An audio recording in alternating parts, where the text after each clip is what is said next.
This is the Seahawkers Podcast, episode 462. I'm Brandon Schultz, and I am joined by my good buddy Adam Emmert as we are careening toward free agency. Adam. Yeah, careening. Let's hope it gets here sooner rather than later. Because, here at the end of the February, this is one of my least favorite times of year. Not just football-wise, but just overall. I mean, end of February, we're sick of the snow. It's warming up. Now it gets sloppy. You can't do anything out there. It sucks. There's no free agent news. There's no, draft news. I mean, it's all just people just pulling stuff out of their butt and throwing it out there. And then we all get speculated on it. So it was due. Our show was due for this week here. And so we have to do it. So are you ready to pull some things out of your butt, Brandon, and talk about free agency and stuff? You got plenty to talk about. Shoot. The combine is coming. I think part of the reason why that we're in this dead period for news is because coming out of Senior Bowl and then moving into the combine, it's in this period where there's not really, anybody who has news has to sort through it, trying to determine if it's just a bunch of smoke, if it is actual news, if it's a team trying to feed them misinformation, especially leading into the draft and all the way up through the draft season. I feel like anything that comes out in terms of where players rank or where they don't rank, it's all other teams trying to screw with other teams and make people think that somebody should be drafted higher who shouldn't be, or somebody who is projected to draft high and they want to knock them down a couple of pegs. Absolutely. Or some free agent they're interested in is it really that good? They're not interested and trying to keep the market down. It's lying season, baby. It's lying season. And look, you're going to hear a lot of things from a lot of different people, including people from organizations and agents and all of that. And going to take it with a grain of salt because I think it's going to get wild Seahawks wise over the next 3-4 weeks. I'm kind of curious to see where it ends up here, but I don't know. There's some targets. There's some things that you look at when you look at this roster that, outside of offensive line, maybe where you go, oh, okay, that's a place I'd like to focus on. This is a place I'd like him to focus on. Because I think at the end of the day, when we're looking at this offseason, we're just interior offensive lineman, interior offensive lineman, interior offensive lineman. Yeah, maybe even lying season for our own general manager, John Schneider, who's doing his weekly radio spots on 710 Seattle Sports. I want to get into some clips from John Schneider because, Adam, he finally had an opportunity to clarify his commentary from last year about guards being overdrafted and overpaid. So we're going to get to that. We're gonna take a look at where this team is at roster-wise heading into free agency. And, Adam, we have our interview with offensive lineman Drew Kendall, who we got to talk to at Shrine Bowl, son of Pete Kendall. And I think that's an interview that Seahawks fans are going to want to check out. Yeah, that was super fun to do. Really enjoyed Drew. And you said Drew Kendall from BC, right? Could we just say future Seahawk Drew Kendall and just try to speak this into existence? Because delightful dude. Would love to have him. It needs to happen. And, even if they take him in the first round, John Schneider, that's not going to be overdrafting. That's going to be drafting him right where he needs to go because he just needs to be a member of our Seahawks. There you go. Yeah, we'll get to John's comments in that interview. Let's hope it's lying season. Let's hope it's that. All right, well, kicking things off, Adam, I want to start with a look at our team going into free agency because I think this can be, it can help us get an idea of where our team might be going within free agency. And it's just a good idea, a good time of year to check in and see where we're at. And just in terms of some of the needs that we should see our team address, because gosh, on either side of the ball, there's a couple dudes who are going to be free agents. There's going to be guys who might get cut now ahead of free agency, cap casualty type players. The Seahawks are, I'd say, compliant enough with the salary cap at this point. And I think that had to do with the Leonard Williams move. And we got to see the salary cap numbers come out this past week. It increased right about the range where the Seahawks are. I think if you go to overthecap.com, it might say that they're $6 million over, but part of that too is projecting where the draft picks and the money that has to be at once the draft picks are signed. So they'd be compliant for now. They might have to make some room before the draft, which is going to happen because free agency is going to happen and dudes are going to get signed. But looking at the offensive side, we've got our left guard, Laken Tomlinson, up as a free agent, backup tackle Stone Forsythe, a free agent, and Pharaoh Brown, backup tight end as a free agent. And looking at this, were you surprised at all to see that really there's not a lot of free agents on the offensive side of the ball of any real consequence? Yeah, it is a little bit shocking. It feels like they were set up to kind of turn the roster over a little bit more here going into this offseason. And, you know, I don't track every single contract exactly down to the year and everything. Like I thought Noah Fant was up again this year, but obviously wrong about that. We'll see what happens there. But yeah, not a lot of big names. Now you do have two guys in DK and Gino who are up for, a new deal, right? Going into their final year of their contract. And then, we obviously have the Tyler situation too. So maybe not just these three guys that you might see changes to, but these are guys that are going to hit the open market. Well, if you're looking at other guys who are eligible for new contracts, Charles Cross would be one of those guys. Mm-hmm. Abe Lucas would be one of those guys. Ken Walker, even one of those guys. So all the 22 class guys are eligible for new deals, new long-term deals, whether or not they'll make them play out the final year of their contract, or in the case of Charles Cross, I think it's May when they have to make a decision on whether or not they can do the fifth year where they... Yeah, the fifth year option. Fifth year option. Pick up, that's the word I was looking for. Yeah. It was there. Yeah, I would be surprised if they don't get something figured out with Cross one way or the other. Whether it is just picking up the fifth year option and going from there or actually getting him a new deal. I think getting him a new deal sooner than later is going to be better. Premium position, a guy who's a good player, maybe not a great player, but a very good player. And they don't grow on trees. Get him signed now. It's going to save you money in the future. The earlier you do these deals and the more anti-Cowboys you are in your approach, you're going to be better off. So I'd like to see that. If I were the team, I'd let Abe play out his last year, see if he can stay healthy. And same with Ken Walker. I'd probably be in the same boat there. Gosh, I'd be okay with even signing either, though.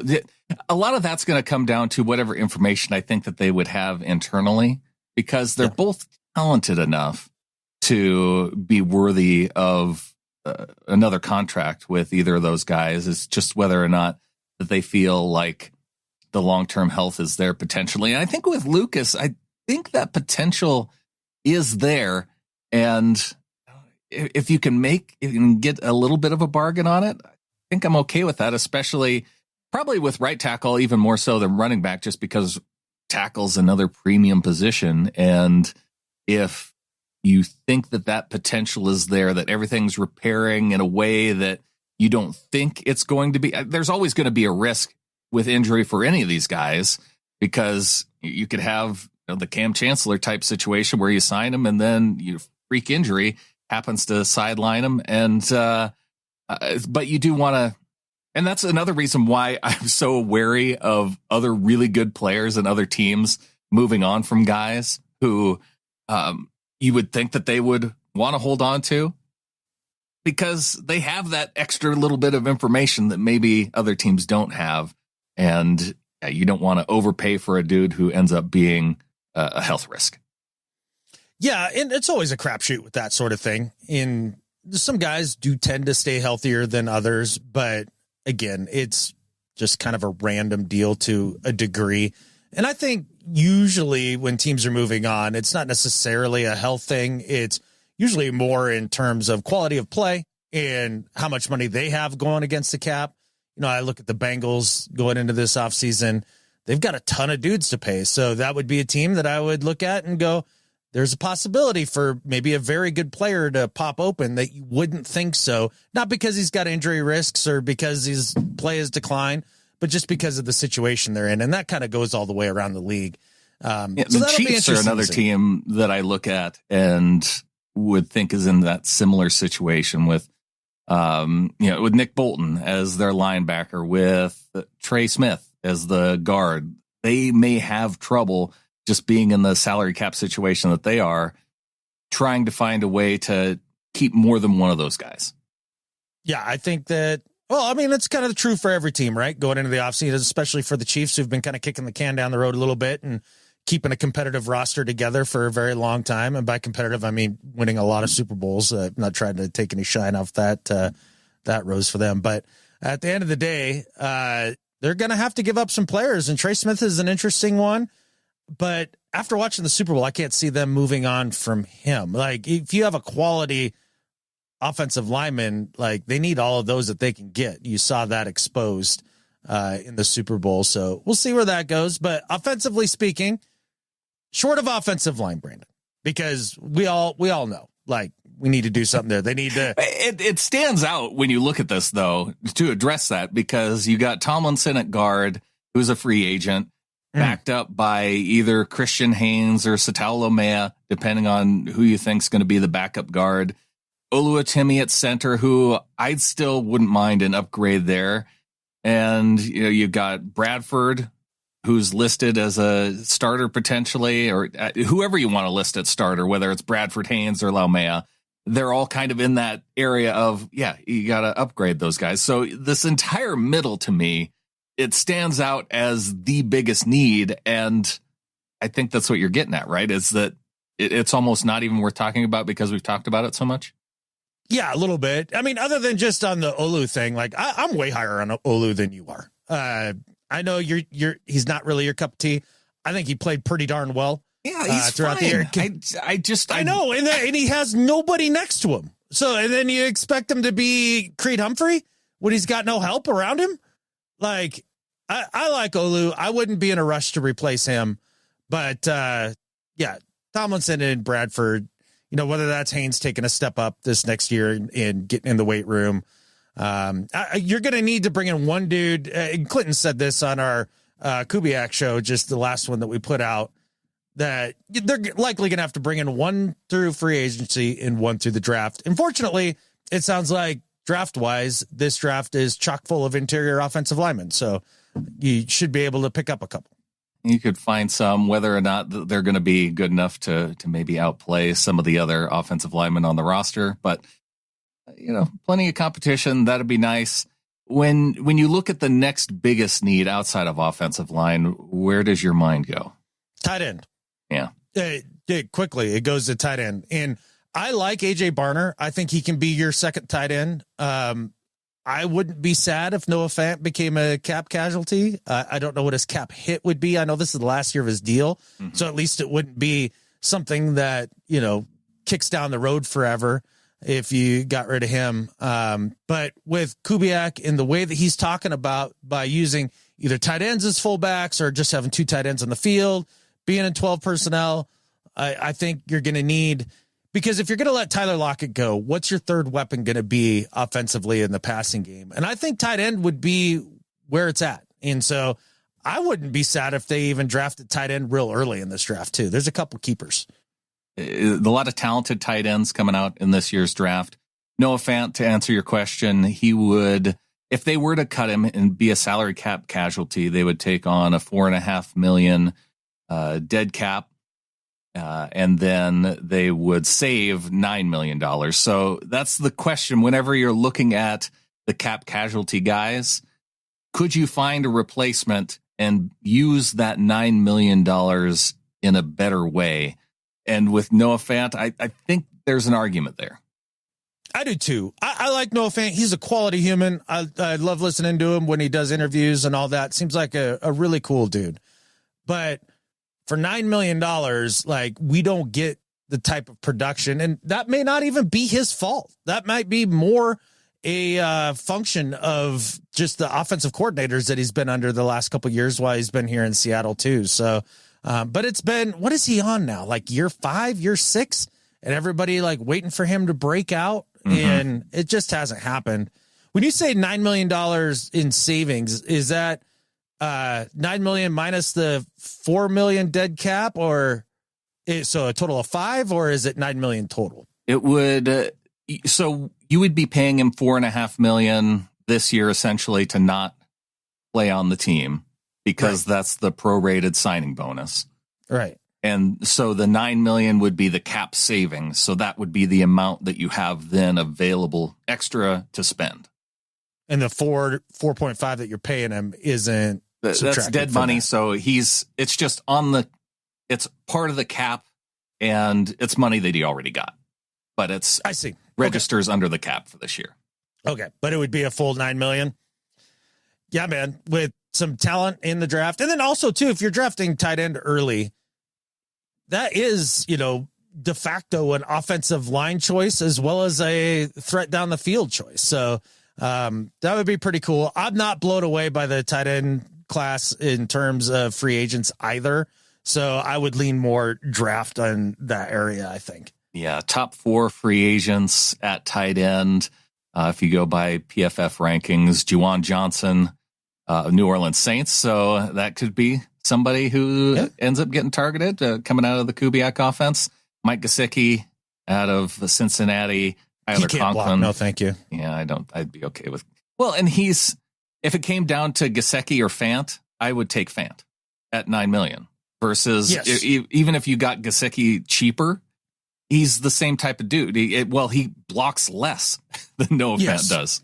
Yeah. No, 100% agree. Hey, look, Nick Vanette's available if you're looking for a reunion. That does not. I would put him behind Barner on the depth chart. I think we're looking at somebody to replace as the number 1 tight end, and then once you get down to Tyler Conklin, maybe Zach Ertz. Like for a 1-year deal, maybe, but he's going to be back with Washington. Probably. I could see that. That's the position group, offensively speaking, that I look at in free agency outside of offensive line that, not maybe question. In free agency, but in the offseason that they need to address. The next would be wide receiver because Tyler Lockett probably going to either retire or be a salary cap casualty. But you have other guys, Jalen Darden, who came in and was your punt and kick returner. Like, he plays wide receiver. He's a restricted free agent, so he's one of those guys that wouldn't be a very expensive contract to bring him back. They've got Dariq Young on the roster still going into the final year of his rookie deal. Jake Bobo, and then you got Cody White, who's an exclusive rights free agent. And when you get down that far on the depth chart, they're going to draft a wide receiver at some point, whether it's 3rd, 4th, 5th, 6th round. Like, they're going to find other guys. Free agents, like, you can fill toward the latter part, find guys. But when you have JSN as your number 1, number 2, along with DK Metcalf, you're pretty well off at that spot.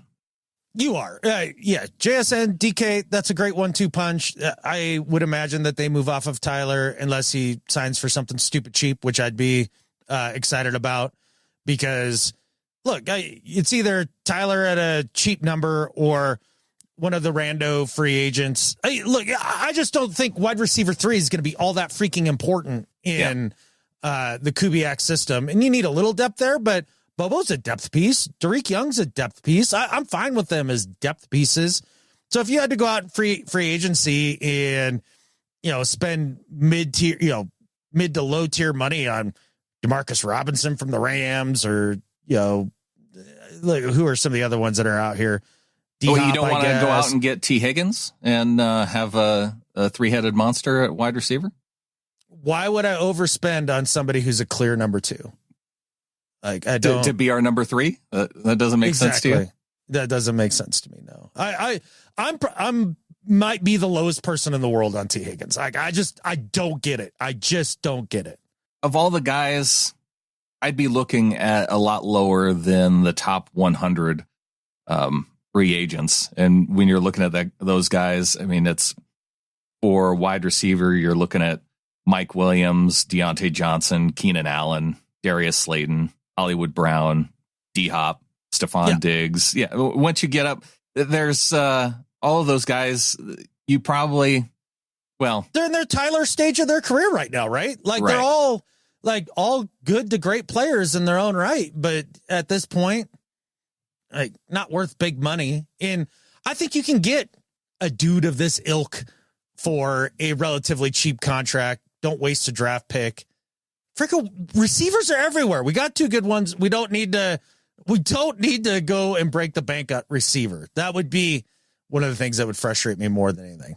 And it feels like the Seahawks are good at running back. So we can move on to defense. And there's probably a little bit more interesting components with the defense because especially up front with Jaron Reed being a free agent, when you're looking at front seven, Ernest Jones being a free agent and not under a new deal yet, it does sound like the Seahawks are very interested in keeping him around. That makes a lot of sense.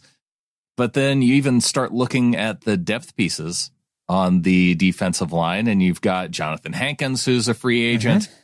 You've got Travis Gibson, who they brought in from Jacksonville. That's probably not a huge one, but just going over the free agents, he's one of them.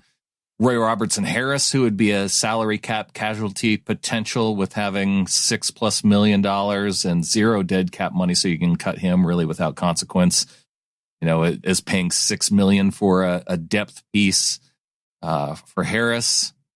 That's the question to me. Draymond Jones, another one of those guys who there's probably some conversation to be had. And then, you know, even Uchenna Nwosu, who I feel like is probably a guy who you'd want to keep around, but there's questions after having a year without him, whether or not it would be fine to move on from him. And maybe there's some cap savings there to take a look at.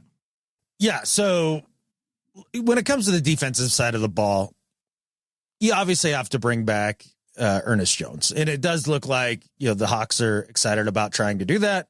And it also looks like Ernest Jones is somebody who's very amenable to the idea of returning. So I'd be stunned, like absolutely stunned, if they didn't get something done with Ernest Jones. I think that's something that is going to happen.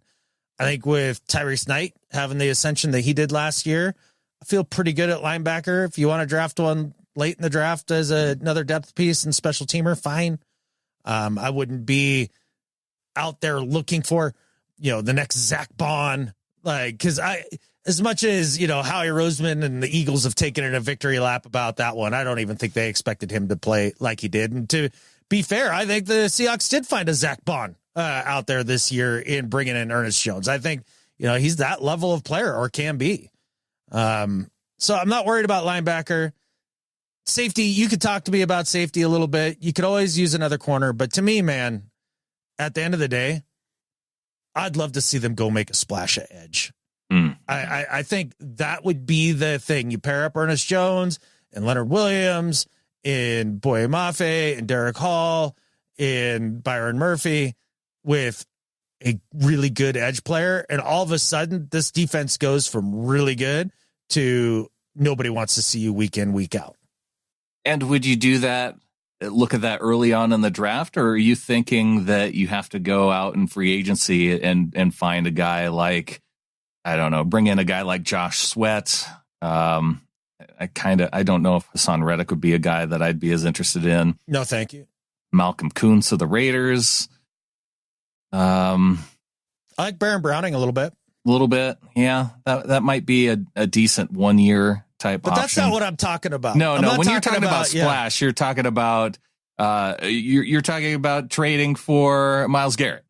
Trade for Myles Garrett. Trade for Trey Hendrickson from the Bengals, because he's clearly the third player of priority there in terms of Chase and T. Higgins and Hendrickson.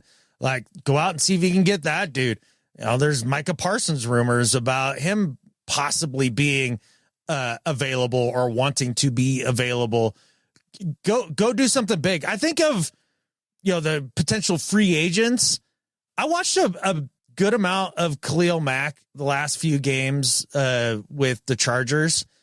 An older player, you wouldn't have to break the bank, and he can't get to the level that we think of when we think of future Hall of Famer Khalil Mack, game in, game out. But man, he is able to hit it more often than you would think still. And you could probably still fit him in under the cap and all that. And maybe that means that you do make Uchenna a cap casualty. I don't know, but that'd be somebody who interests me. With Uchenna's numbers, he would have to be a post June 1 salary cap cut. And then I feel like you're just using that savings is replacing Nwosu with Khalil Mack. Like, is that really that much of an upgrade? Because you're getting older and you might get one good year out of Mack, but I feel like there might be more long-term potential there with Nwosu still. Uchenna hasn't been able to stay on the field, man. It was just this last year. He had an injury the year before, too, that knocked him out for a good chunk of time. Okay, yeah. He did only start 6 games in 2023 and then just 2 games last year. So, yeah, we had one good year out of him in 2022. Got paid. Yep. Got paid, and then 2 years struggling. Okay. Yeah, and I'm not trying to insinuate either that Uchenna got paid and then got lazy and let his body go and he's just getting hurt or anything like that. Not at all. Like, it just happened that that's the way it's been for him. But health is a part of talent, and right now he can't seem to figure that part out, or at least his body hasn't. And I would think that Khalil Mack, who plays pretty regularly, is an upgrade over Nwosu for 1 year. Because, look, we're doubling down here. Like, this isn't tear it down. This is double down. That's what they're doing. And if you're going to do it, then frickin' do it. Go make a splash. Yeah, Khalil Mack has been healthy every one of his seasons since 2014, outside of his final year with Chicago, where he played 7 games. But he's played 17 games just about every season, and one where he played 13 out of the 16. So an incredible stretch of health for Khalil Mack. Yeah. All right. You may have convinced me on that one then. But okay. I'm not saying he's the answer to everything, and that's the thing that unlocks the Seahawks defense. But no, like a Khalil Mack on up is kind of what I'm looking for, right? Like that's kind of the floor. The only question I have is whether or not John Schneider and the Seahawks look at Nwosu and say, hey, the last 2 years of injury luck were a little bit fluky. We're going to get that added production to where the cap number, it may make sense, and we're getting that additional production that we haven't had the last 2 years. I mean, it's all a roll of the dice. At this point, once a coincidence, twice as a trend. We're getting into 3 times as a U problem here in terms of how many seasons Nwosu hasn't been able to stay on the field.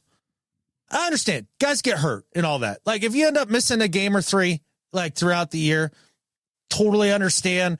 Heck, just being able to do that is a Christmas miracle. Like that is a feat to be able to get through a season that way. I'm talking when you're missing the vast majority of a season or half a season on the regular. That's when it starts to get super problematic to me. Is that more problematic, or with a guy like Draymond Jones, where you haven't seen the production, although he's had, the health is a part of talent question.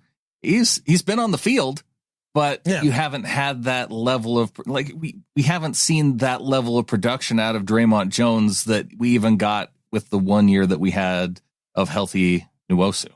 That's very true. I mean, I'm going to trust in Mike on this one, because he seems to like Draymond Jones, or at least he's talked him up a number of times in post-game pressers and things like that over the course of the last year. He's a good depth piece. I feel like you get the same type of production and depth in Robertson Harris for a lot less money than you do with somebody like Draymond. But again, if you want to pay a little extra money in one of the trenches, I'm probably not going to complain that much. And Draymond Jones, in terms of his salary cap, dead money versus savings, it's a $14 million dead money hit if you were to cut him. And so that's based on part of the salary that he's already made as part of his initial deal. But you get $11.5 million to spend then in free agency. Can you get... I would argue that you could probably find somebody within free agency where you could get that type of production for that kind of money. If you were to cut Draymond Jones and then use that money to get, I don't know, a guy like Josh Sweat, he probably doesn't have the inside out potential that Draymond does, but a lot better coming off the edge. Yeah. And also too, you got to balance, Draymond and with the idea that Jaron Reed is going to be a free agent as well. Like that's another interior player. I expect him to come back. You expect Jaron Reed back? I do, because I think that the amount of money that he's going to make on the open market, I don't think there's going to be a ton of people going after Jaron Reed. Yeah. Just because of age. And not that his play, he's in that area where play could potentially drop. I don't see a huge demand for Jaron, and that's just more of where he's at in his career than his production in previous season. I thought he's had a couple nice seasons here. I think so too. Back. Yeah. But it's not crazy to where there's a bunch of teams going, we got to sign, 32-year-old Jaron Reed to a multi-year deal. I don't know. You watch the Eagles in the Super Bowl, right? We all know this is a copycat league. I wouldn't be stunned if there's 5 teams this year that wildly overpay for defensive linemen trying to, do Eagles things. Like I don't think that that's out of the realm of possibility. But there's a couple guys in free agency or potential free agents that I think on a cheaper contract that you could be able to bring in and be fairly quality players. I like BJ Hill from the Bengals. Mm-hmm. I really like Wharton from the Chiefs. I think he's a quality interior player. And then watching the Chargers in the playoffs, watching Poona Ford had a monster game. Yeah, he did. In that playoff game. Like, well, give me that Poona Ford. Come on back all day, man. Probably going to be some demand for Milton Williams after what he was able to do in the Super Bowl. I don't know if I see the Seahawks spending necessarily that kind of money, but to give you an idea, if you did cut Draymond and if you did then do a post June 1st cut on Nwosu, you're probably exchanging the salary cap of those two players for what you end up on average for a guy like Milton Williams. I like Onwuzurike from the Lions. He's he hasn't played a ton of snaps, but I think there's potential there because he was injured a lot in 2023, but he had a pretty good year last year, but probably in the same range as BJ Hill from the Bengals. Yeah. I would say they're similar players in terms of productiveness and a quality starter. Those are probably going to be the guys, though, that are going to be more interesting for other teams just because they're younger. They have some more long-term potential. But yeah, if you had to move on from Jaron Reed and bring back Poona Ford, I wouldn't be opposed to that. Gosh, I'm telling you, after watching that playoff game, I was like, give me some Poona. Bring back Poona Ford. So we've talked about the linebackers. We've talked about the front four. The secondary, you've got Josh Jobe, who should be back because he's a restricted free agent. Those tend to be easy contracts to bring guys back from because they can't negotiate with other teams, and that contract amount usually isn't real high, especially for a guy like Jobe, who I don't think he was drafted, so he doesn't have that big of a number for restricted free agency. But Trey Brown going to be a free agent. Kayvon Wallace, Artie Burns.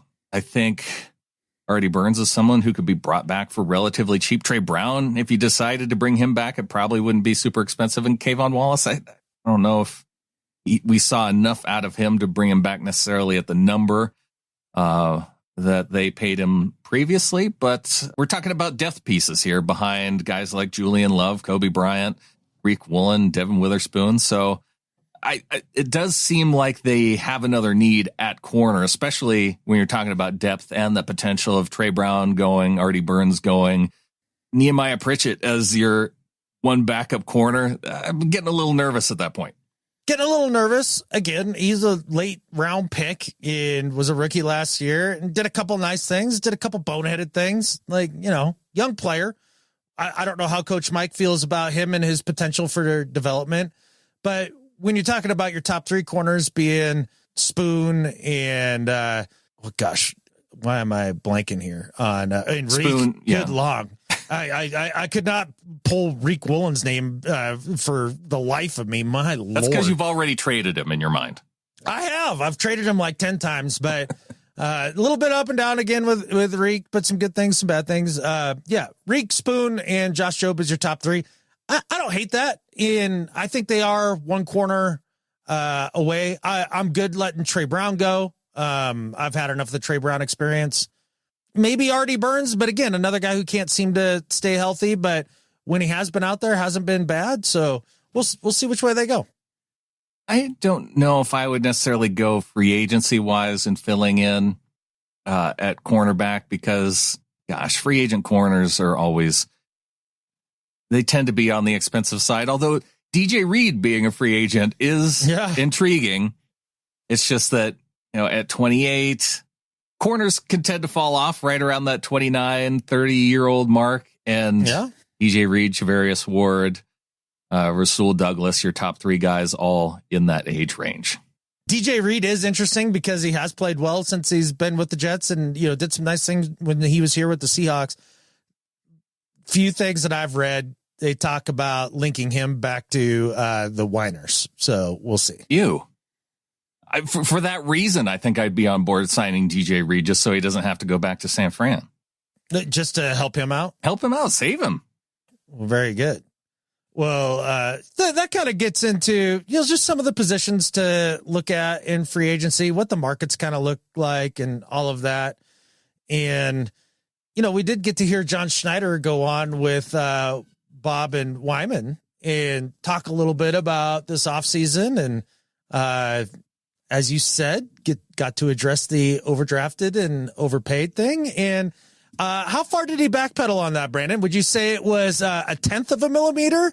Or do you think he even pushed back further on that? Because I did not get the sense. I wouldn't call it a backpedal. I guess I would call it a clarification that it wasn't so much a backpedal. Let's hear exactly what he had to say on 710 Sports with Wyman and Bob. The statement, I guess, is really, it's not a level of importance. It's extremely important. Right. It's highly valued. But we still, to this day, because of the dearth of talent at the position, will overpay at that position and will overdraft at that position. And we've been guilty of it, and we probably will be guilty of it in the future as well. It's just based on a level of talent. So it's not. It's a position that everybody is looking for, right? And we talked about the Chiefs in the Super Bowl, like what happened there, right? And that was rough. That was a rough go for those guys. I mean, every team, there's probably about two or three teams that have really good offensive lines. I'm talking college football, pro football, everything, right? So the philosophy is not like we're not gonna like overpay. We probably will because we have to, right? Right. But you have to be smart with those decisions, right? So what is the difference in, are we gonna take away? Are we gonna overpay a guard and lose out on a defensive tackle? No, we'd rather pay the player that we think is a better talent. Okay, calling it a clarification is giving John like the biggest benefit of the doubt. Thank you. Yeah. Because his comment was that guards are overdrafted and overpaid. Now, if he would have come out and said a year ago that, hey, we overdraft and overpay guards because there's not much of a market there for it, I don't think his comment then has the traction that it had for the past year. And so trying to rewrite the statement as that, I don't think that's what he meant initially. And so listening to him here again and saying that we're probably going to overdraft and overpay guards and then say Are we though? I don't think we are. He says we're probably going to do it again. And it's like, again? Like, when was the last time we did that? Like, just let me know. I mean, Luke Jokel, they overpaid a guard. My God. Yeah. Unbelievable. The thing that I'm having the hardest time squaring this with is not paying Damian Lewis because he's a guy who is talented enough to remain on the roster and get paid. If you were just to give him the contract that you did going over to Carolina, when probably you should have paid him the year previously, so he didn't even get to free agency. Like, that was an option too, unless maybe Damian Lewis was just one of those guys who wanted to get out of Seattle. That could be the case. Who knows? That's part of the reason why I have a little bit of concern over whether or not that Ernest Jones ends up staying here too. But they're just guys that don't want to be certain places, and you can never know that until they happen to be gone. Yeah. Well, in terms of, I'll just touch on Ernest Jones real quick. I just put out a post like yesterday. It was at some MMA fight or something like that, and in Seattle, and said he was hoping to meet a bunch of 12s while he was there. That's not something you put out if you're not interested in coming back. So I don't have big concerns about that. Now, your point about Dame Lou is 100% right. A guy that could play, that was a starting level guy, if not like a starter plus. And he's like, well, we've had to overpay. Okay, well, when? You didn't overpay that guy. And as you said, he could have been signed a year before free agency. You never heard a peep out of him saying that he wanted out of Seattle. You could have saved a little bit of money. You would have overpaid less in the long run. And you see him go over to Carolina and actually have success. Now, is it a crapshoot to pay guards in free agency? Yes, a little bit. Let's take the Panthers, for example. They also signed Robert Hunt this last offseason, for $100 million, a bigger contract than Dame Lou. Yeah, a crazy amount. And gave up a crap ton of pressures throughout the year. He was way up there. I think he was in Tomlinson range or Bradford range or something like that. It was Tomlinson range, yeah, because if you were to look at the contracts side by side of what the Seahawks paid for Laken Tomlinson versus what Robert Hunt got paid, you would go, oh, I'll take the Temu version of Robert Hunt all day, every day. Yeah. So, in that whole statement that he makes there, well, we have to, that's the thing. He compared paying guard versus paying defensive tackle. And that to me is the biggest straw man argument that he tries to make, because I don't think we're talking about paying an interior guard versus paying another player on the in the trenches. We're talking about not paying guard and paying a dude like Noah Fant another contract. Yes. Make that make sense to me. 100%. And watching your homegrown guy walk out the door in Dame Lou. And the part of what he said about the paying a guard and then not paying the tackle or whatever, he said something along the lines of, are we going to overpay the guard and then not pay the tackle? No, because we're going to pay that guy because he's more talented. He just automatically assumes that if you're playing on the defensive front, you're more talented than the guard. Just because you don't have to be quite the physical specimen in terms of twitchiness and spark score and your short area quickness, sack, all that crap to play guard doesn't mean that you're not talented for your deal. You must have to be talented to play guard if there's quote unquote a dearth at the position. Right.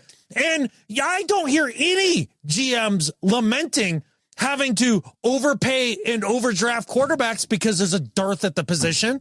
Yeah. Why is it that the guards are the ones where you're like, well, there's not many of them, and this is what the market sets, but that's the one we draw the line on, the thing where it all starts and stops. That makes no freaking sense to me. And then him to be like, well, there's only 2 good offensive lines in the whole league. Well, okay. In the whole league and college. Okay, fine. Fine. How many teams have great defensive lines? Yeah. 2 to 3? How many teams have great wide receiving cores? Yeah. 2 to 3? How many teams have great tight end groups? 2 to 3. 2 to 3. Right. So yes, not every team can have a great group, all the way around their team. You can't do that. Yes, it's not easy to have one of the best 3 to 5 position groups in the whole league. It's not easy, but it doesn't mean you stop trying because you're like, there's just not that many of them. I don't like paying them. And anybody who doesn't play that position obviously has more talent. That's what I heard when I heard John talk about this. And it lit my hair on fire. I was like, you haven't learned a catfish damn thing. You haven't learned a catfish damn thing. What are you talking about, Adam? He knows, at the very least, he knows where the best players are because, he watches the trenches every single game. When I watch a game, when I watch us play, I'm watching our offensive line. I'm watching our defensive line, right? Through the binoculars, right? The lens of it. Right. That's what I watch. I don't necessarily watch the quarterback's feet and all that kind of stuff. I'm not like, I'm looking like what's happening up front. Okay. And then the defensive line too. So I watch that way. He knows what to watch. If you're watching the trenches all damn game, if that's what you're doing, John Schneider, which is what you're telling us, that's what you're concentrating on. You're not looking at the quarterback's feet. You're not watching the wide receivers. You're watching the trenches. How do you walk away from any given game this entire year and not think to yourself, there's no amount of money in the world that isn't worth paying to make this stop and to fix this? Like, you have to. Yeah. Yeah. I don't know how any rational human walks away from that. If that's what you're watching, if that's what you care about, supposedly, and go, you still overpay to make that better. And I'd just rather pay DT. This is why I was trying to give him the benefit of the doubt on the first answer, because I felt like these clips are going to get progressively worse. And I even want to give him on the benefit of the doubt on that one, because at least he's watching the appropriate spot, right? Like, as far as general manager goes and where you want to find improvements, like that's where I want my general manager paying the most attention to. So that part Agreed, of it, but prove it. Prove that's what he's doing, because his actions don't prove that. His actions speak that he's watching tight ends and wide receiver threes. You know what the problem is? The problem is he's allowing these analytics guys to sway him too much, because as soon as I heard this and hear him talk about Rashad Penny and his views on Penny going into the draft versus when the analytics guys got to him, this one is the one that I knew that had to be infuriating to you too. The first time I studied him, I was basically like, well, level comp isn't very good, and he's got these huge lanes that he's running through, and he's big, and he's super fast, right? Like, really explosive. And so I had kind of graded him down a little bit. Patrick and his group, the analytics guys, were like, he's actually the number one running back on our board after contact. And I was like, I don't, I disagree with that. Like, we got into it a little bit. I was like, nah, I don't see that. So I was like, you know what, I'm going to go back. So I went back and just did it. There's actually, he can sort this now on the computer. It's amazing to be able to do that and say, okay, let's see all this guy's run, all of his runs, his productive runs after contact behind the line of scrimmage. And it's just, you just watch all those plays and you're like, I didn't see that. So you can have an opinion going in just based on a level of competition or what you've seen, or if it's, you've seen him play on TV and you have a preconceived notion of what the player is before you sit down and actually study him, right? The analytics people are saying this is how we see this player based on past performance, all that, just everything that goes into the formula that they put together, right, over years and he keeps working on it. It's amazing. Scouting running backs based on initial contact in the backfield is kind of the equivalent to scouting quarterbacks based on their highlight throws. A little bit. I'd say it's more equivalent to scouting quarterbacks when watching them under pressure. Like, you're watching them when things didn't go right around them, and then how do they make it happen at that point? Because if you're watching them after contact behind the line of scrimmage, doesn't necessarily mean that they did something wild and successful, right? It could mean that they got dumped for a 6-yard loss. Okay. And what he's That's saying true. in this one is that when he went back and watched this in the contact behind the line of scrimmage for Rashad Penny, he broke a lot of quote-unquote tackles. Quote-unquote tackles. He had it right when he was talking at the beginning of this. He's running through huge lanes. We had a lower level of competition, and these broken tackles were all like a dude touched him on the shoulder pad at basically a full arm's reach away and touched him, and that's now a broken tackle. A guy kind of got his ankle. That's now a broken tackle. That's how Rashad Penny racked up all of those yards after contact stuff, because I saw the stat about him leading the whole college nonsense in yards after contact, and I felt like John. I was like, no, I disagree with that. Like, that's not true. Went back and rewatched, and after I rewatched, I didn't get tainted by the stupid analytics that were like, but the ticka says that you got to, I mean, he did all this stuff and he actually was a good runner after contact. You look at it, you're like, oh no, analytics are still wrong. He's not a good runner after contact. Why he didn't stick to his guns on what his eyes told him, as opposed to what the computer spit out, I'll never know.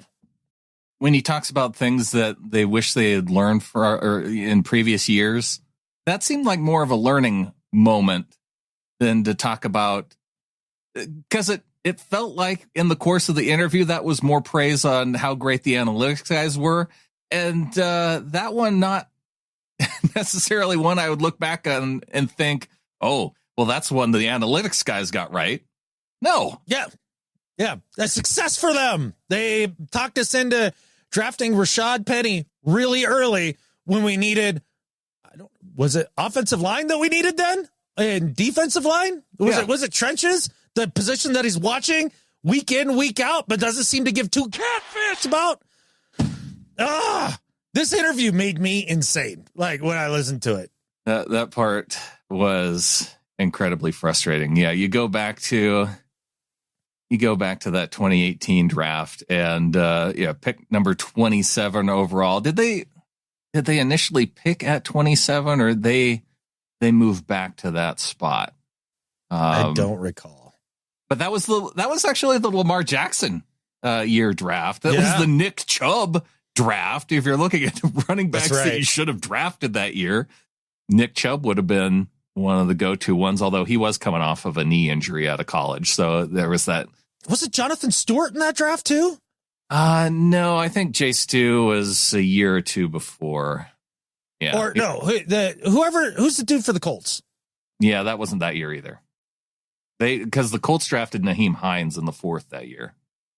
Jonathan Taylor. I always get him confused with Jonathan Taylor. No, that was Jacksonville Jaguars running back. He was the 2020 draft.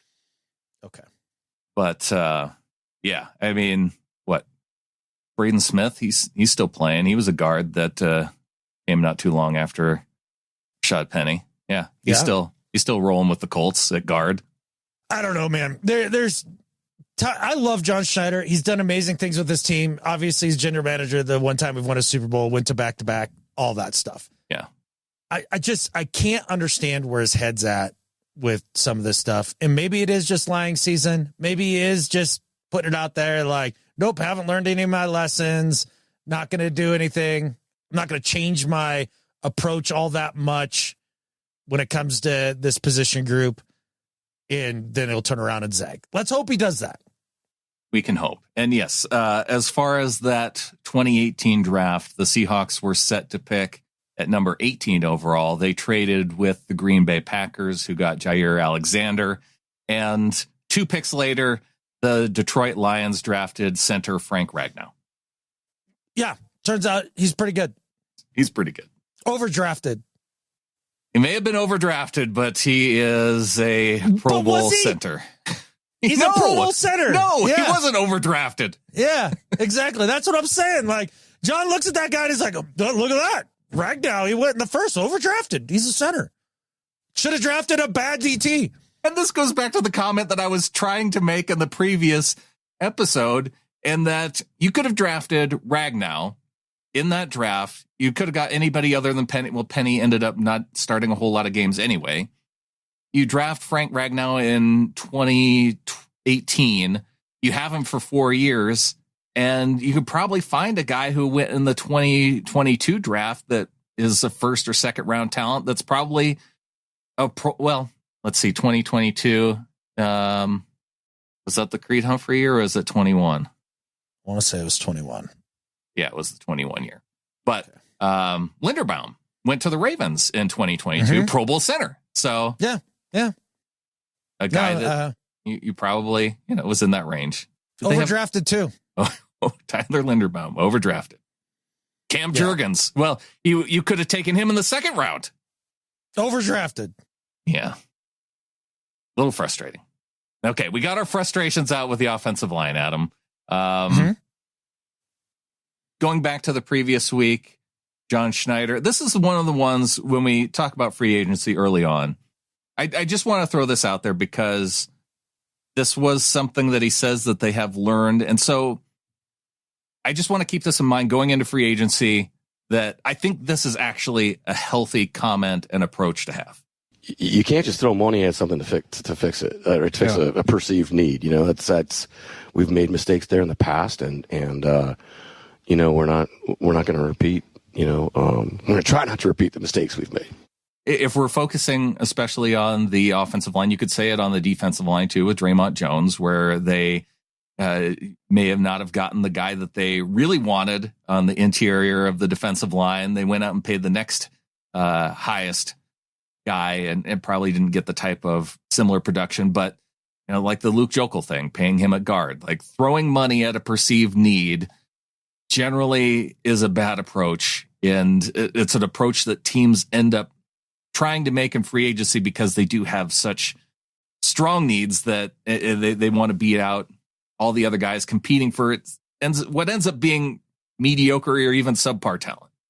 So for the most part, you want to take care of the majority of your needs through the draft, whether that's late picks or early picks, whatever. That's the way that you want to be building your team for the most part. Now, then you go and you look at the Eagles, and what do? They go out and they grab Zach Bond and they grab a couple other free agents and plug some holes and call it good. You're right, John. You can't just throw money at a problem and make it go away. What you have to do is throw money at the problem, but do it smartly, right? Like you got to choose wisely. Yeah. At the end of like the day. they did when they brought in Michael Bennett and Cliff Averill. Exactly. Yeah. Just threw money at that problem. That helped. That's not throwing money at it, though. That's spending money in a strategic way to get value. Which is what free agency is. And so when I hear him say you can't just throw money at it and make it go away, it's like, well, why can't we strategically spend money on the offensive line to make this problem go away? Why can't we do that? Why? Yeah. They Eagles go out and get Mekhi Becton like last year and plug him in. Good. Strategically spent money to plug a hole. But no. That's just throwing money to at a problem, not to never solve it. You have to pay the right guys. And a lot of times you think you're probably making the right move. And I don't know how teams manage this necessarily, because I feel like as a general manager, I would be really hesitant. You have to find those guys that, one, either bad teams are giving up on guys who are good and they don't know how to evaluate their own talent within their own organization, which the Jets have been consistently shown that they have trouble doing. Going with contenders who just can't pay guys. Like a lot of teams went after Seahawks depth pieces because those were areas where we couldn't pay because we had to pay dudes who were part of the Legion of Boom. Had to pay dudes like Michael Bennett, Cliff Averill, like he had to pay those guys. And so a lot of those depth pieces end up being available to other teams, and other teams can find some value there. So there is strategic components to it too. I can see where it doesn't always work out though. I'm not saying he has to hit 100%. I'm not even saying he has to hit 60%. Just be 50-50 on these. But do it. Like, that's the thing. Like, you have to, you miss on 100% of the pitches you don't swing at. That's not, no. Lakin Tomlinson is finding a dude who's basically washed up and being like, he's been serviceable. Maybe he can be serviceable here. That's throwing money at a problem to not solve it. That's not a lot of money, though. I understand. And that's the point. That's like trying to bunt when you need Connor Williams may be a better example. Yeah. And you whiffed.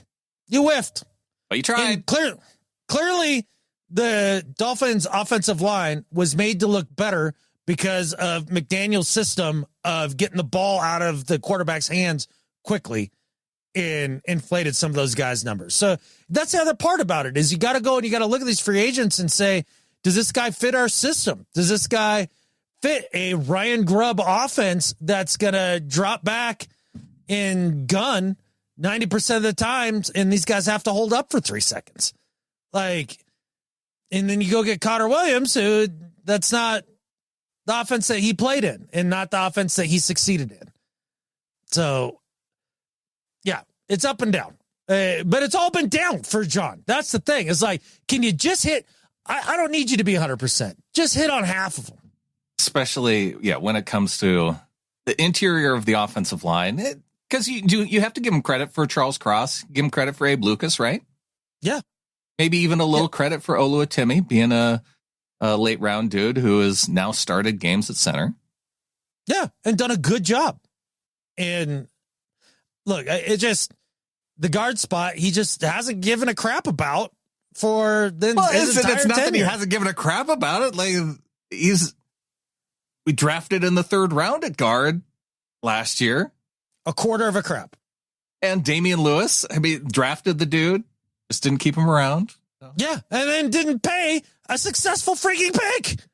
Well, we'll have some more interviews with John Schneider to take a look at through these next few weeks. It'll be fun. It might be. I don't know. There's just times, man, when it's so glad. If you're John Schneider, do you continue to do these? Like, is it fun for you? I think you're contractually obligated. I think they've signed a deal with Seattle Seattle They've Sports. signed a deal, but you don't have to sign deals with the radio station to actually do it. Well, maybe next year he will. I don't know. But maybe he will, because when Bob asks him about the offensive line, it's like, well, John, like it appears like from the outside to maybe possibly be like a little bit of a trouble spot. And, I know you've tried some things in the past and, just some bad luck hasn't really worked out for you. You've done really about as perfectly as you could. But what would you do just slightly different if you could somehow be better than you already are at this? Like, that's the type of question that he gives him. That's okay. Obviously. So if you have a contractual, you want John to keep coming back on the show. It's because that's a good interview to have. Like, how do you handle that then? How do you handle do your that? job? How would I handle it? Be like, John, look, last 4, 5, 6 years, interior offensive line has been bad. It's been bad. And you said that it's a position of need in our last interview. You said it's obvious what's wrong.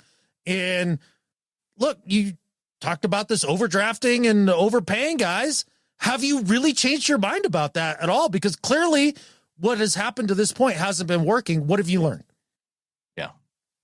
That's not an unfair question. And that's not a mean question. And that's not even all that pointed. It's probably not one that he would even be super offended by, right? I don't think so. That's just, they talk about speaking the truth all the time, right? Like Pete would always talk about tell the truth Mondays or whatever it was. Like, here you go, John. You don't have to play catfish patty cakes with him when he's there. No. You could have some fun with it too. It should be fun. Yeah. Yeah, I enjoy it when they get a little goofy and joke around a little bit. Like, that was one of the things I enjoyed the most about Brock and Salk's interviews with Mike. Just to kind of get the personality out. And yeah, I want some of that for sure. But you're also a journalist. And, you're not his resume writer. I don't know if you don't need to talk him up. I don't know if I'd call it journalist. I wouldn't technically refer to them as journalists, but they are at least positioned to ask questions that would benefit the audience. You're in the media, you're covering a topic, and we're not journalists, but we got an interview with Drew Kendall. That's not like we're out there doing journalism. We're trying to put together an entertaining interview. Do we not both have journalism degrees? We do. That's exactly why I don't consider myself a journalist when it comes to this podcast. I mean, I would consider myself closer to that than a hype man for the team. We are trained in journalism. That is a fact. Yeah. So we can recognize I'm not out doing investigative reporting. No. I mean, we could take a different kind of budget. Yeah. Wouldn't be as fun. No.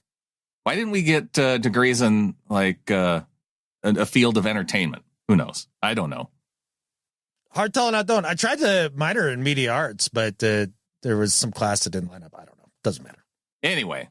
We got our interview with Drew Kendall, guard out of Boston College. And Adam, this is one that we wanted to get, especially because his dad, Pete Kendall, being a draft pick with our Seahawks. And this was a fun interview. And Drew is a cool guy to talk to. Cool guy. And I'm looking forward to him to be, quote unquote, overdrafted by the Seahawks this year. Make it happen, John.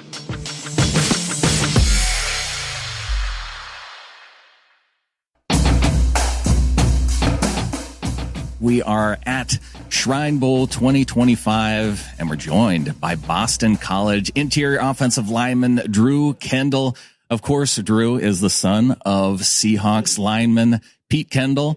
Drew, really glad to have you on, and it's been great watching you just throughout the week here at Shrine. Yeah, thank you guys for having me on. Excited.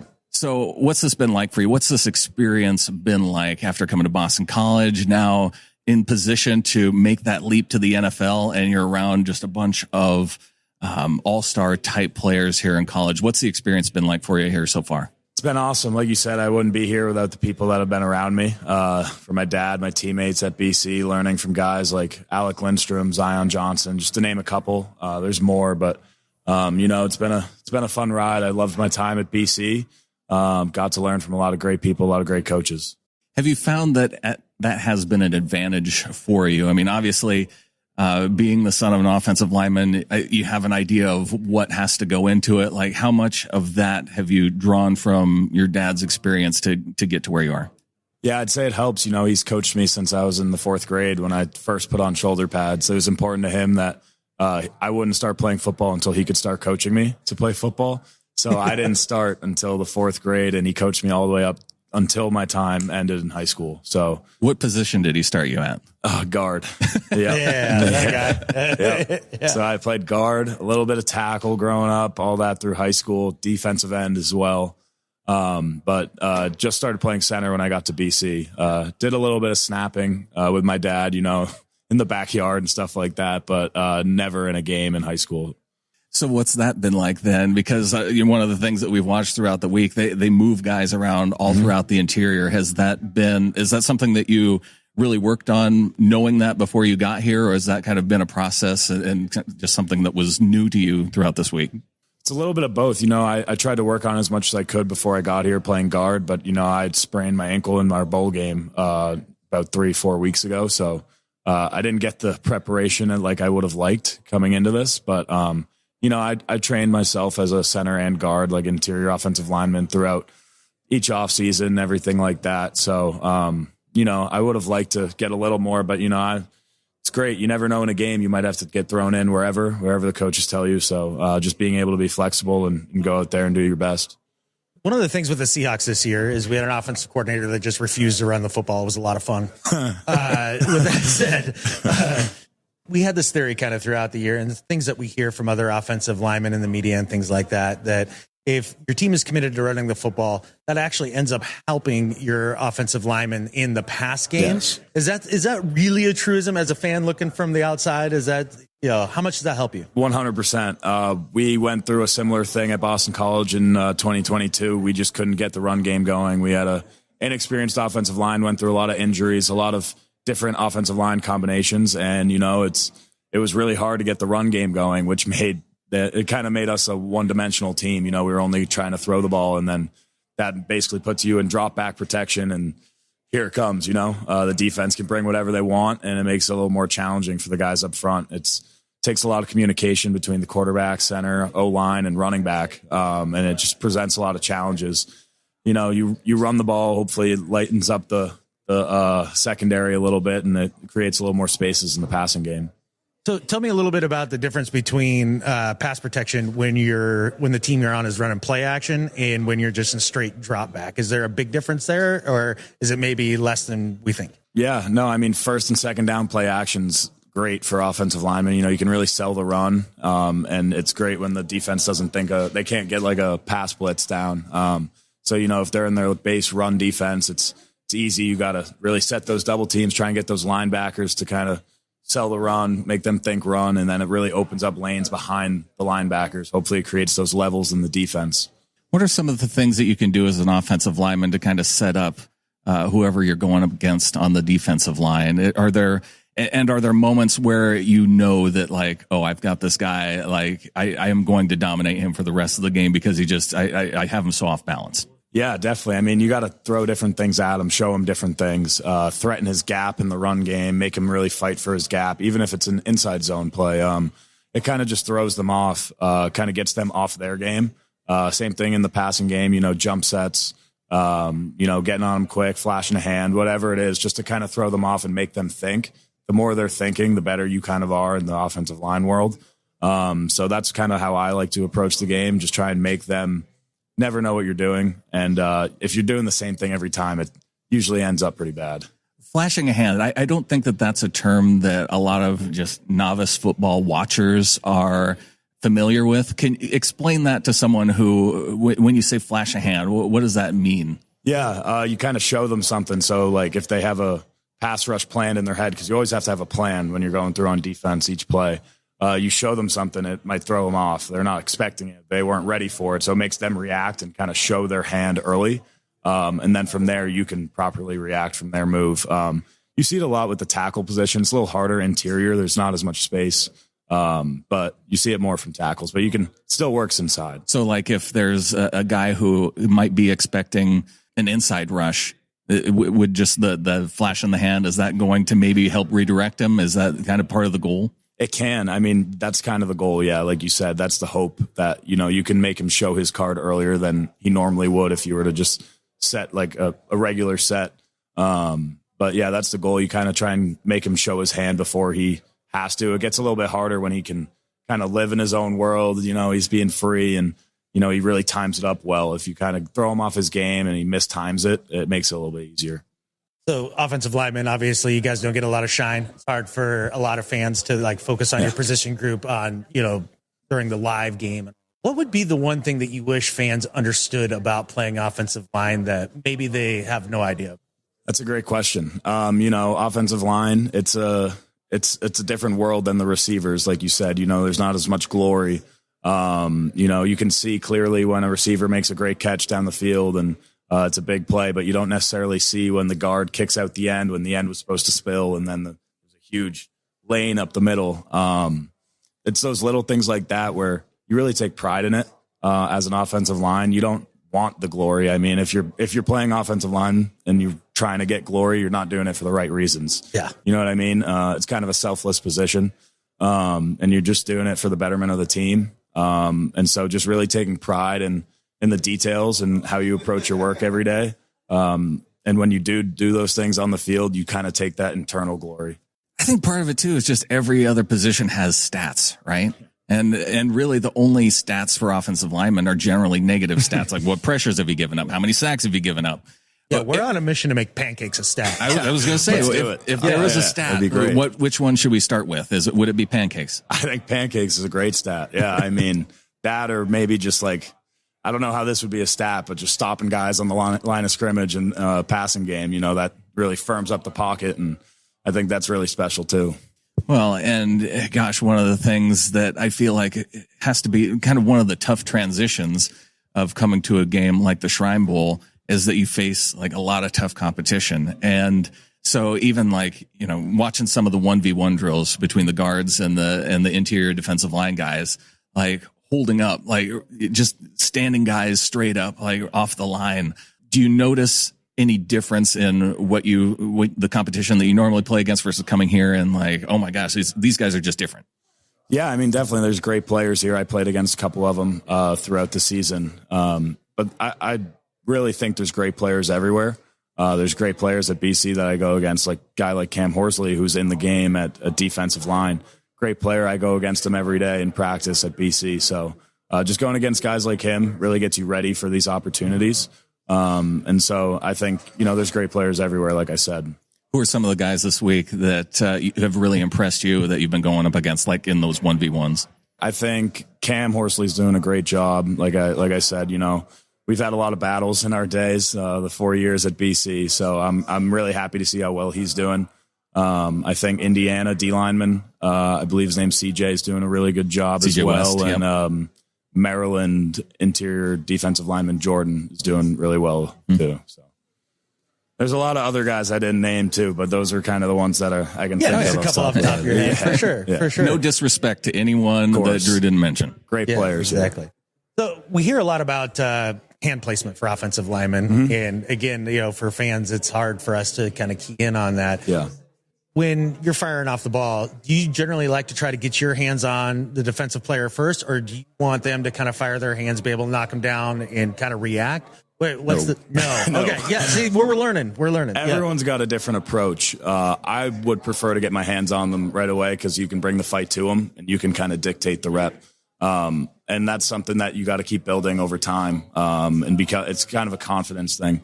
So getting your hands on them early, you can kind of kill the rep where it is and you kind of dictate the narrative versus if you kind of let them get your hands on you, they can either pull you, stuff like that, where it's kind of throwing you off your game. So, the hand game battle is a constant battle in the trenches, and that's one that's really important.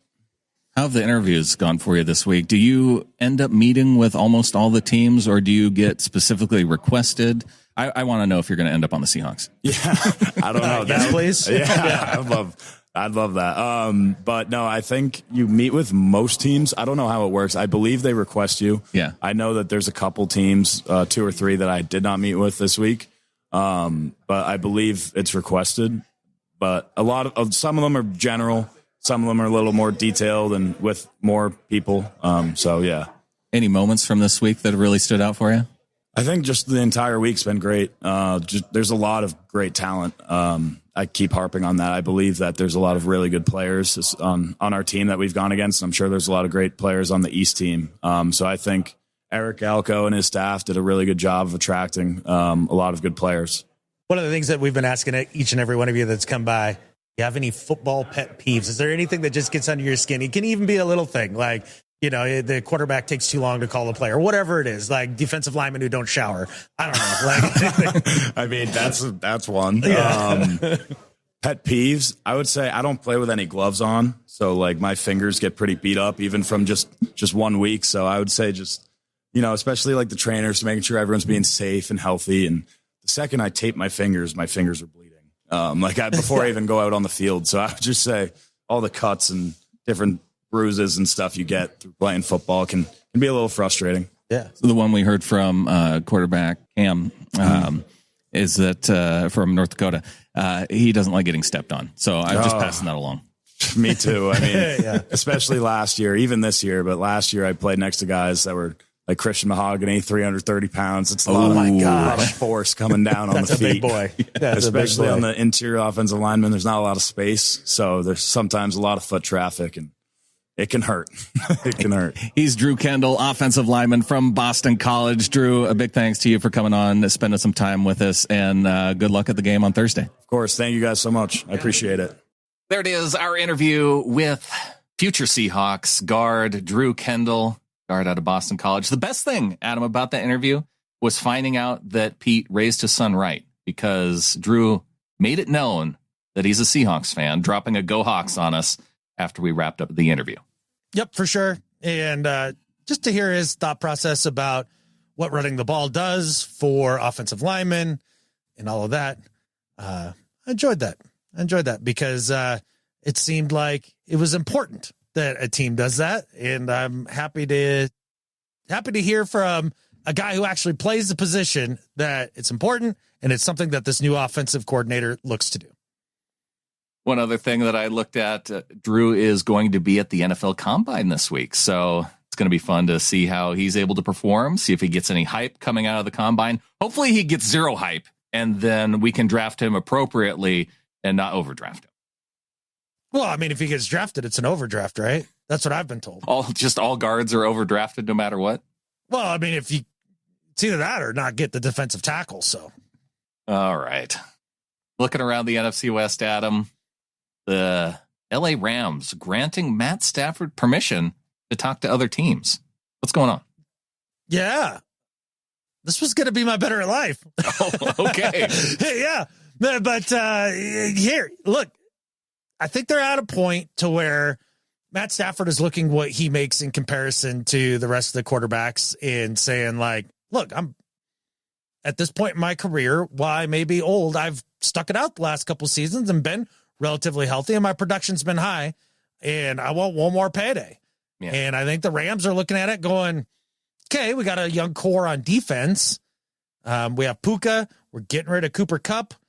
Maybe it's time to move on from Stafford too. And I'd be excited to see the move. And I think it makes sense for everybody involved here, especially the Seahawks. So I having Matt Stafford out of the division and gone from the Rams, that'd be awesome.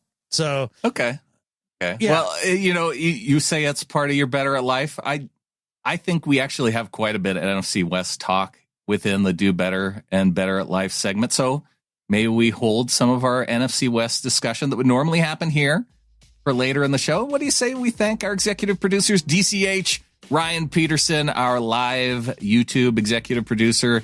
Also a thanks to JC Schilling and the 313th. And Adam, got some new flockers this week. As we go over 400 via getintheflock.com. One more milestone to go as we try and get up to 500 members of the flock at getintheflock.com. We'll start with Daniel DeMuth coming in at $5.50 a month. Welcome to the flock to Daniel. Heck yeah, Daniel. Appreciate it. Thanks for being part of that last push to get us over the 400 hump. That's exciting. Also getting into that push was D.E. Hunt, who came in at $60 for the year, $5 a month.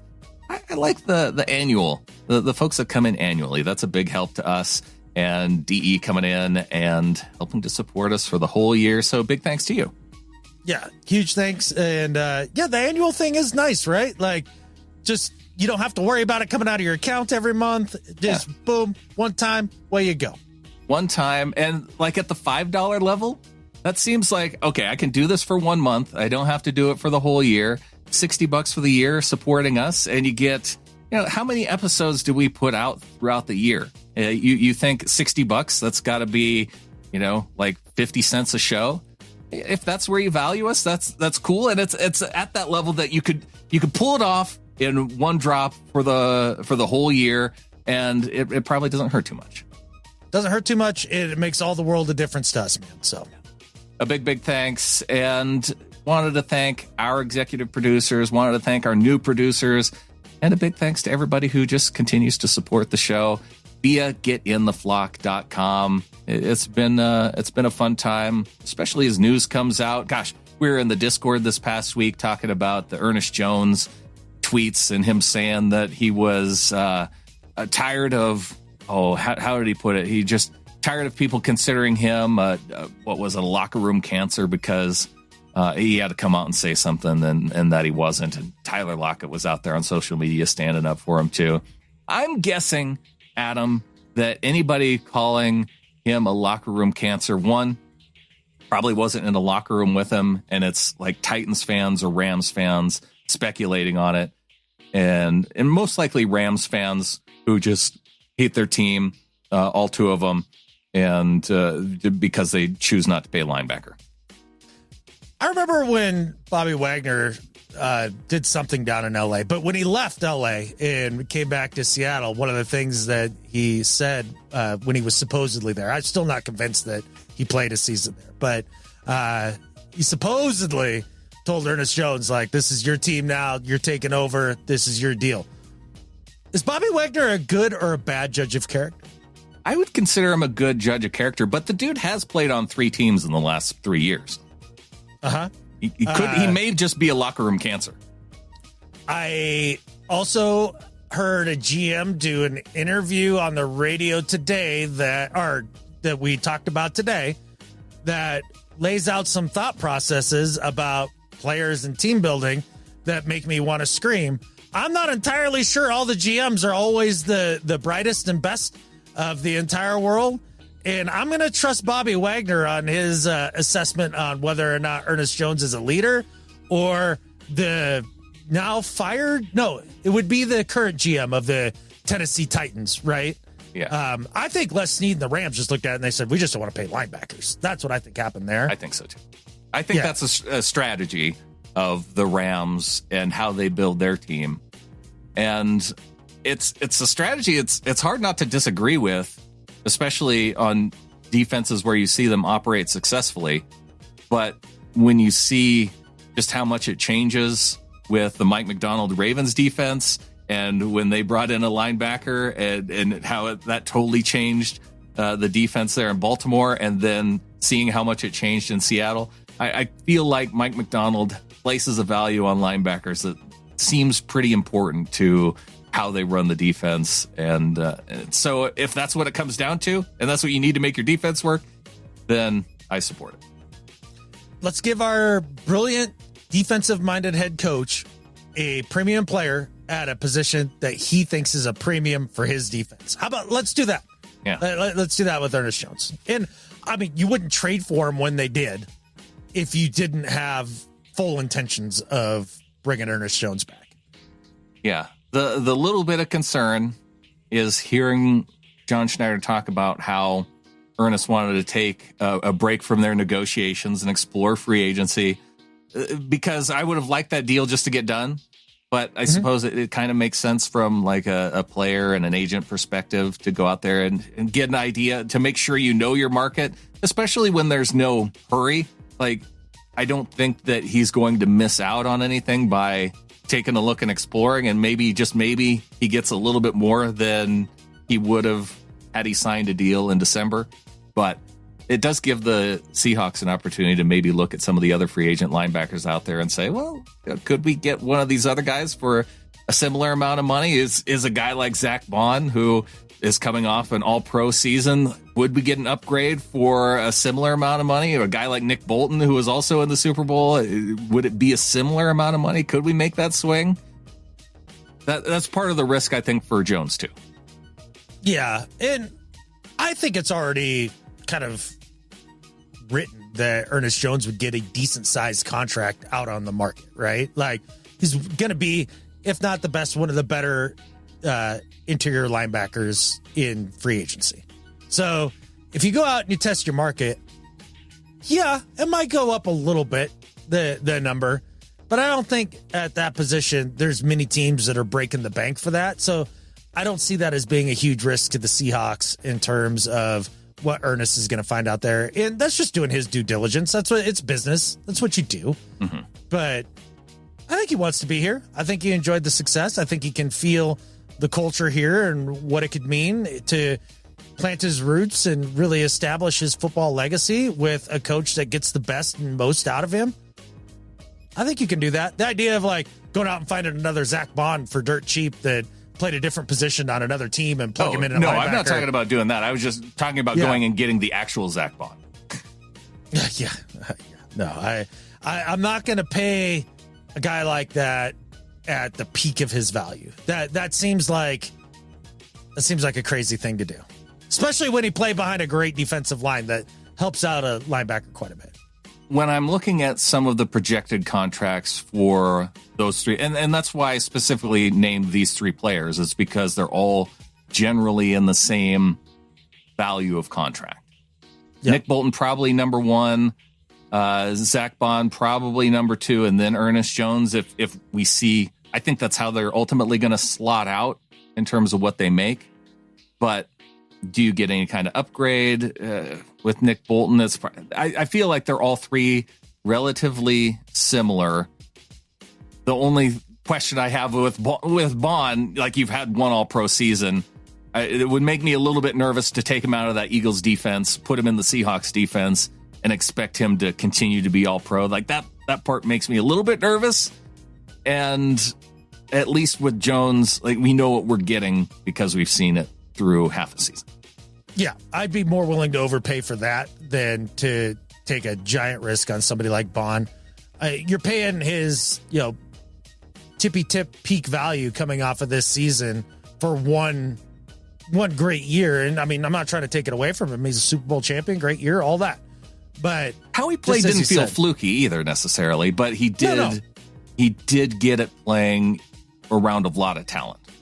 Absolutely. And yeah, that would make me more than a little nervous. Yes. I'd be more inclined to pay Bolton or Jones than Bond. All right. On to do better and better at life. All right, man. My do better this week, Brandon. You brought it up to me before we got on the pod. You get to do a homework assignment for your job. An assignment that I think that even your young daughters are all overqualified to do and probably aren't even asked to do in school. Elon Musk. Look, I hear everybody, like, there's a lot of people that love what he's doing, a lot of people that hate it. Like, that's not what I'm getting at. Whether you like him cutting jobs or not, I don't care.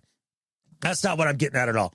But Brandon, Elon Musk wants you to write him a list of 5 things that you did last week. And if it's not 1, went to work, drank coffee, 2, took a piss at some point during the week, 3, catfish off, 4, catfish off, and 5, I'm a full grown man. I don't need to write lists to you to justify my job. I don't know what to tell you. This feels unbelievably demeaning. This is something that second graders have to do at the end of their week to prove to their parents or to their teacher that they're staying on task. This is some bullshit, man, and a waste of life and a waste of time. Elon, go find something else to do. What did you do this week? What are 5 things you did this week, short of not fathering another 13th child? This is dumb. I don't like it. I don't like that you have to do it. And I know you're not going to be able to say much about it, but to Elon, do better. I know you think that I can't say much, but personally, I think this is great. This fits right into my 5-step plan for promotion. 1, I fill out my accomplishments. 2, I figure out how to work some of my podcasting accomplishments into this. 3, I work in several compliments for Elon and the president. And then after that, I get flagged for promotion. And I'm running a big part of the government by the end of the week. This isn't that hard. Yeah. And you solved your 5 things. I think I could make those all my bullets, and I'm going to get by just fine. I think so. And it would all be true. That's the great part. Like, you don't even have to lie. Like, that's what's great. Might do better this week. I was checking out Aaron Schatz on ESPN and his article titled 2025 NFL Offseason, Projecting Bold Moves in Free Agency and the Draft. And I wanted to check out what he had to say about our Seahawks, but also about our rivals, because it's a full article on every team within the NFL. I didn't look at the other teams. I just focused on the NFC West. And I was a little bit upset when I saw what he had in mind, because for the Arizona Cardinals, he had raid the San Fran defense, going out and getting Javon Hargrave, Dre Greenlaw, Charvarius Ward, all in free agency to improve that Cardinals defense. And I just don't like the idea of, well, if those guys are free agents, let them go outside of the division. I don't want to see them go to the Arizona Cardinals and see them get better. So, yeah, terrible idea with the Cardinals. With the Rams, trade Stafford and sign Sam Darnold? No. If the Rams are trading Matt Stafford, I want to see them get worse at quarterback, not younger. Sam Darnold goes there, and yeah, as Seahawks fans, I know that we would be hoping that he just craps the bed in the playoffs every year like he did with the Minnesota Vikings this year, but there's no guarantee of that. I don't like this idea. And then the Seahawks. I love that idea. It's debatable. We could talk about it more, but for the Seahawks, it's shake up the wide receiver room. And his commentary is Lockett, who will turn 33 next season, had just 600 receiving yards and 2 touchdowns last season. He may be a Seahawks legend, but cutting him will save the Seahawks $13 million in cap space. That part of it, that seems logical. But then he goes on and says the next step would be to trade DK Metcalf. His contract voids after the 2025 season, so see what teams like the Bills and Chargers would give for him right now. Use those acquired draft picks to add a couple of young receivers who can flourish alongside Smith and Jigba. And the problem I have with this, Adam, give us an idea of what picks, who we'd get, and who'd be available in that range, because I doubt we're getting a top 5 draft pick so we can find a guy who can absolutely replace DK Metcalf. No. He's like, oh, we'll see what the Bills and Chargers would give up. Those guys aren't drafting in the top 10. We aren't getting somebody who is absolutely going to replace DK Metcalf right away. And for Aaron Schatz and ESPN suggesting that we just trade DK Metcalf and not getting any kind of idea of what we're getting in return here, do better. Yeah. Okay. So some interesting things to unpack. Number 1, them trading Stafford, bringing in Sam Darnold. Yes, please. Do that all day. Do that all day. And we can come back to that with my better at life. But in terms of trading DK, I don't have big feelings about it one way or the other. I really don't. If you're in double down mode, that's not a move that you make. Depending on the return, right? If you got a first and a good offensive lineman, yeah, maybe.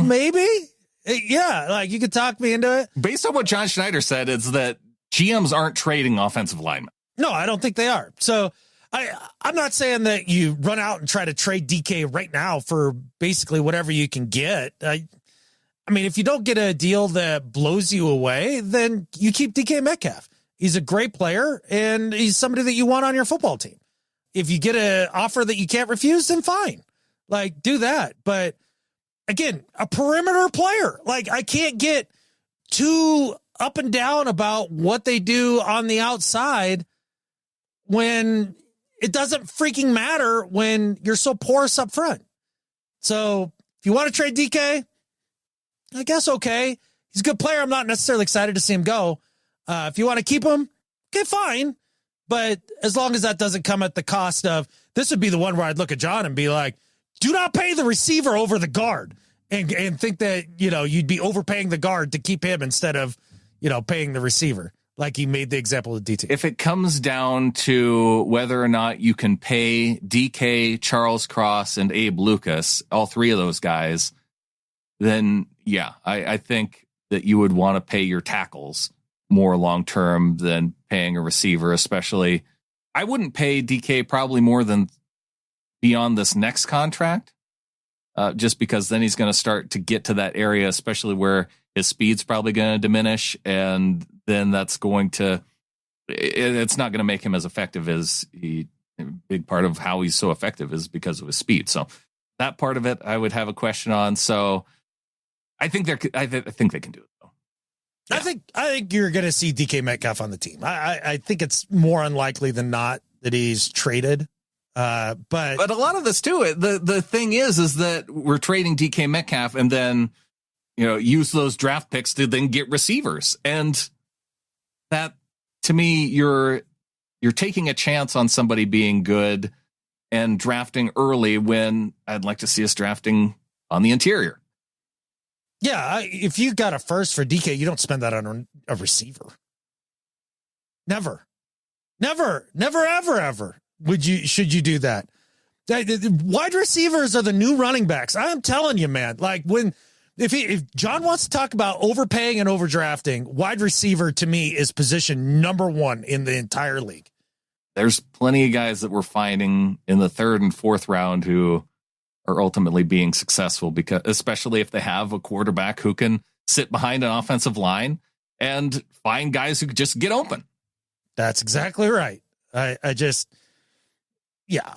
not into the idea of overpaying receivers. And at the end of the day too, you're right. When it comes to DK, this is the last contract that you pay DK. Cause it's a little like Ken Walker, right? Rookie deal. This is the last contract you would pay him. And then from there on, you let him walk. Yeah. Which brings me to my better at life, who is also Aaron Schatz of ESPN and his 49ers pick, because I liked this one in particular. Pay Brock Purdy. It's going to be harder to build a roster if the 49ers are paying Purdy like a veteran, but he has earned it. Jimmy Garoppolo showed that even mediocre quarterbacks can succeed in Coach Kyle Shanahan's system, yet Purdy has succeeded at a much higher level. The Niners don't want to start over and hope their next quarterback works out as well as this one has. I agree with Aaron Schatz. Pay Brock Purdy. You are better at life than Skip Bayless. What do you think Brock Purdy gets on the open market? Is he a 50, 60 million a year guy? If they were just to allow him to go to free agency after, because this is the year that they pay him and get a little bit of a bargain based on the cap because he still has 1 year left on his rookie deal. And by a bargain, it would be somewhere like low 50s, right? Where's the top quarterbacks right now? Is it like low 50s or mid 50s? I want to say it's somewhere in there. It's low to mid 50s. Yeah. Yeah. It's probably what you're paying him, right? Yeah. And then if he goes to free agency next year, there's probably going to be a quarterback or a team that pays him. So Dak Prescott is at the top, averaging $60 million a year. And that's, again, because the Cowboys always wait until the very last minute to pay their dudes for whatever reason, and get the least amount of bargain, along with Joe Burrow's up there because the Bengals have approached this in a similar way. Yeah, you pay Joe Burrow whatever he says. Oh, sure. But the Bengals could have gotten a better deal by paying him sooner, I think. Yes. Jordan Love also at $55 million, Trevor Lawrence at $55 million. Those are your, and then there's probably 10 guys that are over $50 million on average. If you go Jalen Hurts, Lamar Jackson, Justin Herbert, Jared Goff, and Tua. So those guys all averaging 50 plus million. And so Purdy's going to end up averaging that on an early, if he gets a deal done just this offseason, he's probably going to be at a $60 million an average year if they were to allow him to go to free agency next year. Yeah. So to hear John sit and lament about overdrafting, overpaying guards, and then watch the league do what they do with quarterbacks is like, are we even watching the same league? Like, for example, you brought up some names about guys who are getting paid, right? Yeah. Trevor Lawrence, Tua. What were some of the others on there that would make you go, Tua and Trevor, the two biggest ones, Goff, Herbert. Herbert. But even like Kyler Murray is the next one up there, along with Deshaun Watson and Kirk Cousins. So yeah, all higher than the Patrick Mahomes average. Exactly. Or Josh Allen average, or Matt Stafford average. Right. So for whatever reason, all these quarterbacks come up for their contract and they get paid like a top 5 guy when they're not a top 5 guy. Yeah. Like that's what happens. And it's the most insane thing in the world to me. The Brock Purdy conversation, if you're a Niners fan, is almost exactly the same conversation that we're having here in Seattle about Geno. Mm-hmm. Like, yeah, really good quarterback. You can win with him. You can go to a Super Bowl with Brock Purdy. It's happened. Like that's something that can happen. And we've watched a quarterback who's not a top 5 quarterback win the Super Bowl this year in Jalen Hurts, right? He's another guy that's getting paid a little more than what he's, actually doing out there on the field. And I know he's Super Bowl MVP. I know he just won a chip and all that. Push back all you want in the comments. I stand behind it. But at the end of the day, you don't pay Brock Purdy $55-60 million a year. To your point, Brandon, pay the man, right? If you're going to pay him that much, you're going to cripple your team. Yeah. There's 5 dudes in the world that you pay that kind of money to. Anybody else holding you over that barrel, you're better off just sucking. Just like if Geno comes into this contract negotiation and is asking for the moon and the stars, then yes, it's time to move on. But if you can get him for a properly slotted deal as a top 10 to 12 quarterback in the league, sure. But no, you don't pay him top 5. And that's what's so funny about the opening line of this paragraph about the Niners, that it's going to be harder to build a roster if the Niners are paying Purdy like a veteran. And yeah, it makes it absolutely more difficult, because then you're paying Purdy, you're paying Ayuk at the top of the market for wide receivers, and he's not what I would consider a top 5 wide receiver. No. Kittle, probably the only guy who's a top 5 guy at his position, but he's been injured a lot. And so that's difficult, not knowing that you're going to get a full season out of him. Christian McCaffrey, finally the injury caught up with him. Absolutely a top 5 guy at his position, but we need to take into account injuries. You can only pay Debo, who they're trying to trade. They're probably going to have to cut him, because I don't think anybody's going to be willing to take on that. It would be silly for another team to trade for Debo Samuel when you can just wait for the Niners to cut him. Because, yeah, you can't continue to pay top 5 guys at their position when they're not top 5 guys and have success. You can't do it. That's the biggest sin in all of football in terms of roster building, is paying dudes at the tippy top of the market who aren't tippy top of the market type players. That really is it. Aaron Schatz, I hope the Niners take your advice. That would be wonderful. I don't know about the Matt Stafford thing, though.